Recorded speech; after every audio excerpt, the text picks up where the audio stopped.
Welcome to my channel, guys. At the rate Vishnukumar 4268, I have brought best selected and repeated MCQs of arithmetic progression means AP. चलिए lesson start करने से पहले सब कुछ basic fact AP के बारे में आपको बता दें। जैसे देखिए, एपी को समझने के लिए आपको सबसे पहले क्या करना है, दो वर्ड से आपको आइडेंटिफाइड होना पड़ता है। मीन्स एक आपको ये समझना पड़ता है कि what do you mean by sequence, sequence क्या होता है और एपी क्या होता है।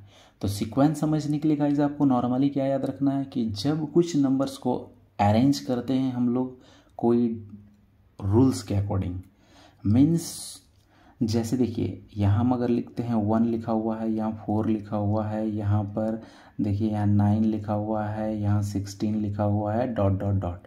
मीन्स यहाँ पर हम एक ही चीज़ हमको क्लियरिफाई हो रहा है कि ये 1 का स्क्वायर है, ये 2 का स्क्वायर है और ये 3 का स्क्वायर है, ये 4 का स्क्वायर है। मीन्स स्क्वायर का टर्मिनोलॉजी में चल रहा है, तो हमको जो भी टर्म चाहिए होगा उसका स्क्वायर कर देंगे।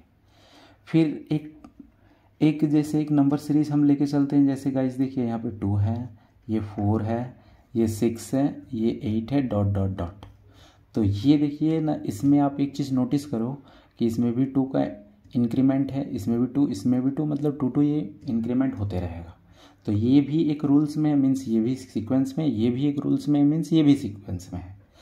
अब सारे सीक्वेंस को एपी में नहीं बोला जाता है। मीन्स आपको क्या याद रखना है कि कोई भी सीक्वेंसेस जिसमें जैसे कोई भी एक टर्म को हम टर्म नंबर 2 को टर्म नंबर उससे प्रीसीडिंग टर्म से घटा देंगे। फिर क्या करना है, कोई भी आप दूसरे टर्म को ले लो और उसका प्रीसीडिंग से आप उसको माइनस करो। अगर ये दो वैल्यू कांस्टेंट आ जाते हैं, मीन्स वो जो सीक्वेंस है वो एपी में होगा। जैसे टर्म नंबर 2, तो टर्म नंबर 2 में 4 है, टर्म नंबर 1 में कौन है ना, 2 है। इससे इसको माइनस करने पर यहाँ 2 आएगा। अब इस साइड क्या है ना, T3 में टर्म नंबर 3, 1 2 3, 6 में से टर्म नंबर 2 मीन्स क्या, 4 को माइनस करेंगे तो यहाँ भी 2 आएगा। मीन्स ये दोनों वैल्यू कांस्टेंट में, तब हम इस सीरीज को बोलेंगे क्या, ये एपी में है। जैसे यहाँ पर आप नोटिस करें, इससे इसको माइनस करने पर कितना आ जा रहा है ना, यहाँ 3 आ रहा है, लेकिन इससे इसको माइनस करने पर 5 आ रहा है। मीन्स ये जो सीक्वेंस मिला है वो हम लोग का एपी में नहीं होगा। आई होप गाइज आपको समझ में आ गया होगा, ठीक है। ये एपी चेक करने का क्या होगा ना, एक रूल होगा।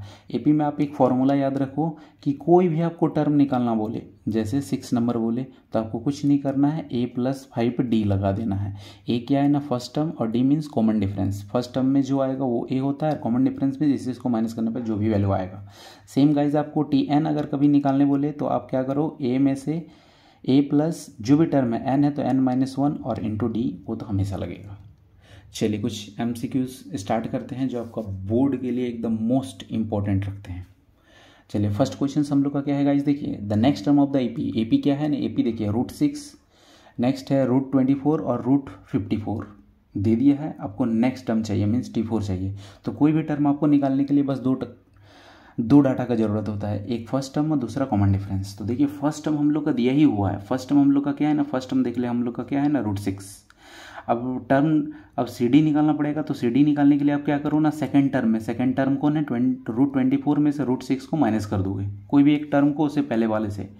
मीन्स आपको क्या करना है, ये डायरेक्टली नहीं घटेगा तो हमको इसका रूट निकालना पड़ेगा। तो इसका रूट गाइस निकालने के लिए कितना होगा ना, ये क्या आ जाएगा ना, 6 वहाँ पर देखिए जैसे आप इसको फैक्टराइज करोगे, फैक्टराइज करने पर ही हमको कितना मिलेगा ना, 2 12 जा, ये देखिएगा 2 6 जा, इसका जो है स्क्वायर रूट निकल जाएगा, इसका नहीं निकलेगा। मीन्स आपको यहाँ पर क्या करना है ना, मीन्स आपको यहाँ पर 2 और ये √6 लिख देना है, और यहाँ एक √6 था, 2 √6 में एक √6 चला जाएगा तो एक √6 बच जाएगा।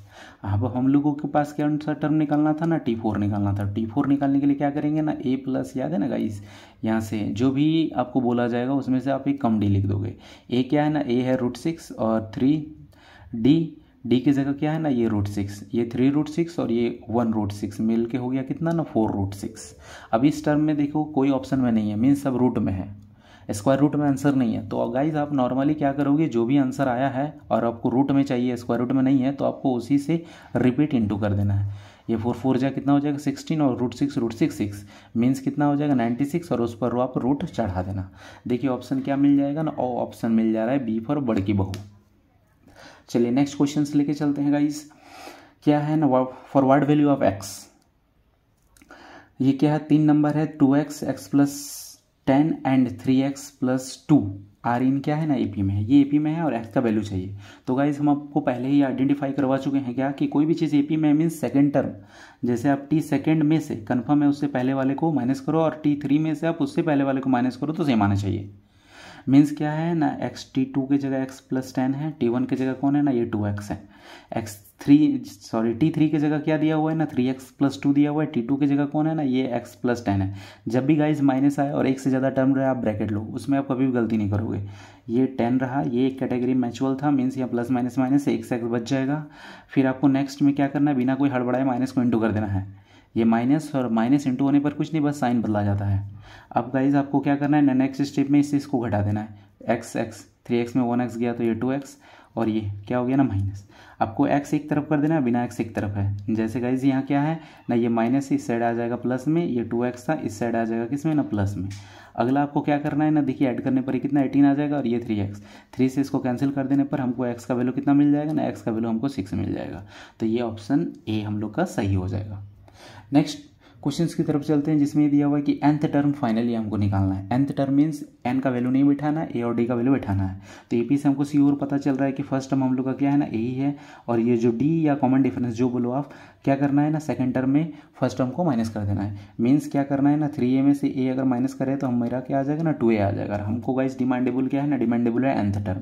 nth टर्म निकालने के लिए हमको क्या करना पड़ेगा ना, a प्लस बोले थे कि कोई भी टर्म रहे एक घटा के आपको क्या करना है d इंटू कर देना है। a का वैल्यू क्या है ना a ही है, n का वैल्यू n ही है और d हम लोग का निकला हुआ था क्या था ना 2a। अब आपको नेक्स्ट में क्या करना है, इसको मल्टीप्लाई कर देना है, मतलब 2na प्लस ये क्या आ जाएगा ना 2a। देखिए कोई कैटेगरी मैच कर रहा है क्या, तो a मैच कर रहा है मीन्स यहाँ पे a। देखिए कोई एक ऑप्शंस में होगा तो सिमिलरली कोई नहीं मिल रहा है, मीन्स a कॉमन निकालना पड़ेगा। a अगर कॉमन निकालते हैं तो यहाँ बच जाएगा 2n और a निकल गया तो यहाँ 1। अब मैचुअल करवाने पर हमको क्या b फॉर फिर से बढ़ के बहु वाला ऑप्शन हमको सही मिल रहा है। चलिए क्वेश्चन नंबर 4 की तरफ लेके चलते हैं। जैसे देखिए ये जो टर्म्स है कौन 18a और b-3 are in A P, ये ए पी में है। अब आपको हमको ये वैल्यू निकालना है। तो फिर से गाइज आपको रिपीट करना है क्या ना, जब भी कोई टर्म्स क्या ए पी में हो आपको क्या करना है, वो जो रूल्स था T2 में से T1 और T3 में से T2 ये मैच करवाना है। तो चलिए गाइस फिर से बैठाते हैं जल्दी जल्दी। जैसे देखिए टर्म नंबर 2 में कौन है ना, टर्म नंबर 2 में ये ए है, माइनस T1 कौन है ना, T1 18 है, एक ही टर्म है गाइस इसीलिए ब्रैकेट लेना कोई ज़रूरी नहीं है। T3 में कौन है गाइस, T3 में देखिए यहाँ पे b-3 है, माइनस देखिए T2 में कौन है ना a ही है। अब गाइज आपको क्या करना है, देखिए यहाँ पे a और b है उसको एक साइड कर लेना है, a यहाँ है, a इधर भी है, माइनस से इधर आ जाएगा तो गाइस किस में आ जाएगा ना प्लस में, b इधर है इधर आ जाएगा तो किस में आ जाएगा ना माइनस में। नेक्स्ट आपको क्या करना है ना, ये माइनस उस साइड भेज देना है नंबर वाला टर्म को, ये हो जाएगा यहाँ से 2a और ये माइनस b, इसे इसको माइनस करने पर कितना आ जाएगा प्लस माइनस माइनस मीन्स यहाँ 50 बड़ा में प्लस है प्लस लग जाएगा। अब गाइज ऑप्शन खोजते हैं तो a फॉर क्या ना, आओ कभी हवेली पे, ये क्वेश्चन नंबर 4 का ऑप्शन ए सही हो जाएगा। आप स्क्रीनशॉट या ले सकते हो। नेक्स्ट क्वेश्चंस की ओर बढ़ते हैं गाइस। देखिए क्वेश्चन नंबर 5 है हम लोग का, क्या ना nth term of the AP दे दिया है। तो गाइस आप हमेशा एक चीज़ का ध्यान ये देना कि nth टर्म है या एसएनथ टर्म है, क्योंकि एपी में इसमें बड़ी कंफ्यूजन होता है। तो सम अब बोले तो एसएन इक्वल टू लिखना और nth टर्म बोले तो टीएन इक्वल टू लिखना। मीन्स हमको क्या करना पड़ेगा ना, टीएन दे दिया है तो टीएन दे दिया है मतलब टीएन इक्वल टू हमको लिखना पड़ेगा 7 - 4n। अब क्या करना है इसका सीडी, तो सीडी निकालने के लिए 2 ही टर्म चाहिए। तो हम क्या करते हैं टर्म नंबर 1 निकालते हैं। तो 1 निकालने के लिए आपको n की जगह 1 बैठाना है, तो यहाँ भी 1 बैठ जाएगा। अगला स्टेप में क्या हो जाएगा, ये 4 1 जा 4 मीन्स क्या हो जाएगा, कुल मिला के ना ये 3 हो जाएगा घटाने पर। टर्म नंबर 2 निकालना होगा तो फिर उसी में बैठाना पड़ेगा। ये देखिए नेक्स्ट क्या है ना, n की जगह ये 2, ये कितना आ जाएगा ना, ये देखिए 4 2 जा 8, ये आ जाएगा यहाँ पर -1। 2 टर्म निकल गया तो सीडी आपको बहुत ईजी से निकल जाएगा। क्या ना T2 में से T1 को घटा देना है। T2 क्या था गाइस, T2 -1 और ये माइनस दिए, T1 की जगह ये क्या था ना 3 और ये माइनस माइनस प्लस मीन्स यहाँ क्या आ जाएगा ना -4 आ जाएगा। -4 क्या है ना ऑप्शन में फिर से आ गया बी फॉर बड़ की बहू वाला ऑप्शन। नेक्स्ट इंपॉर्टेंट क्वेश्चन क्या है गाइस, देखिए the common difference of the AP, ये सीरीज एपी में है और आपको कॉमन डिफरेंस निकालना है। तो कॉमन डिफरेंस निकालना है तो अभी इस कॉमन डिफरेंस निकालने का डायरेक्ट ही रूल था, वो क्या था ना T2 में से T1 को माइनस कर देना है। T2 क्या था गाइस, T2 ये देखिए टर्म नंबर 1 टर्म नंबर ये 2 था। टर्म नंबर 2 को हम पहले उतारते हैं यहाँ पर गाइस, फिर क्या है T1 में क्या है ना ये P था। नेक्स्ट स्टेप में क्या करना है ना, आपको एलसीएम कर देना है। एलसीएम P सेम है तो सेम ही रहेगा और सेम होने पर ऊपर हमेशा सेम ही लिखा जाता है। जैसे ये सेम है तो ऊपर वही रहेगा, 1 1 यहाँ पे कट जाएगा और देखिए माइनस पी और ये by P, P P cut जाएगा और यहाँ क्या आ जाएगा ना -1। -1 देखिए कोई ऑप्शन में होगा, ये ऑप्शन सी फॉर छोटकी बहू। चलिए थैंक्स गाइस, ये मोस्ट सिलेक्टेड 6 MCQ थे।